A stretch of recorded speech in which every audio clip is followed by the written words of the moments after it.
তোমার ঠাকুমা তোমাকে শুয়ে গল্প শোনাতো চাইল্ডহুড ফ্রেন্ড, গাইবে একসাথে? আমার ভিনদেশী তারা একা রাতের আকাশে তুমি বাজালে একতারা আমার চিলে কোঠার পাশে, ঠিক সন্ধে আমার মুখে তোমার নাম ধরে কেউ ডাকে, মুখ লুকিয়ে কার বুকে তোমার গল্প বলো কাকে, আমার রাত জানা তারা তোমার মাঝ দিয়াতে বাড়ি। লাভ স্টোরি আছে নাকি এখান থেকে? মাঝ দিয়ে লাভ স্টোরি আছে? কারোর হাত ফাত তুলবে নাকি একটু? একটু লজ্জায় কেউ বলছে এখানে গল্প বলা যাবে না, অনেক ঘটনা। তারা শৈশবের প্রেমের কথা মনে পড়ে যাচ্ছে, ছোটবেলায় প্রথম প্রেম আমার নীলাঞ্জনা, মনে আছে? সেই বছরে একবার করে পুজোর সময় আসতো রুম্পা।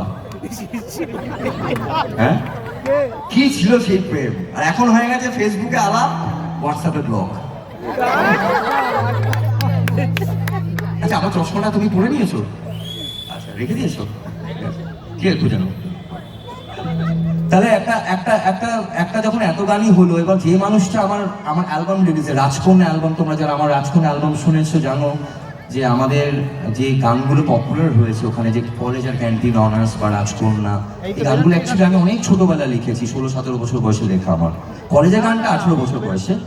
তো এখন ব্যাপারটা হচ্ছে গিয়ে, কিন্তু কেন এই বাংলা ব্যান্ডের যে মানুষটার কাছে আমি তারপরে গেলাম, সবাইকে ইনভাইট করেছিলাম, কেউ আসতে চাইছিল না, একজন মানুষ ঠিক চলে এসেছে ঝাঁকড়া চুল নিয়ে, তার নাম হচ্ছে কি রূপম ইসলাম। তো রূপম ইসলামের জন্য একটা গান হবে, জোরে হবে।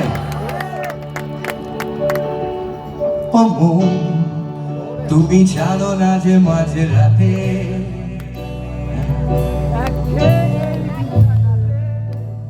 জোরে হবে।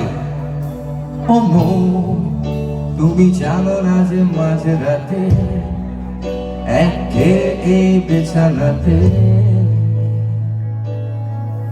আজ কথা বলি কার সাথে,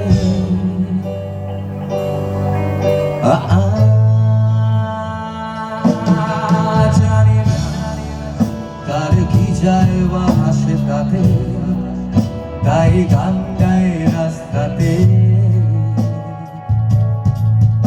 আর ভুলে যাই পস্তাতে।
প্যাশনেট ছেলেকে পেয়েছি এখানে।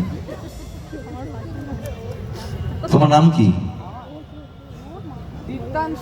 দীপ্তাংশু। আমি শিওর দীপ্তাংশু খুব মন দিয়ে গান শোনে, তাই না দীপ্তাংশু? হ্যাঁ, দীপ্তাংশুকে এত ভালো লাগছে যে প্রত্যেকটা ওয়ার্ড ও ফিল করছে, তাই না? Very good Diptangshu, thank you so much. তাহলে আমাদের রবীন্দ্রনাথ ঠাকুরের গান শুনতে ভালো লাগে তোমার? তা আমাদের সকলের জন্য যে দোল গেল, একটু রং টং দেবে না? কেউ রং টং নেই? একটু রং কোথায়? একটু কারোর কাছে রং থাকে, একটু রং দাও না। তোর কাছে রং আছে না ব্যাগে? রং দে, একটু রং দে।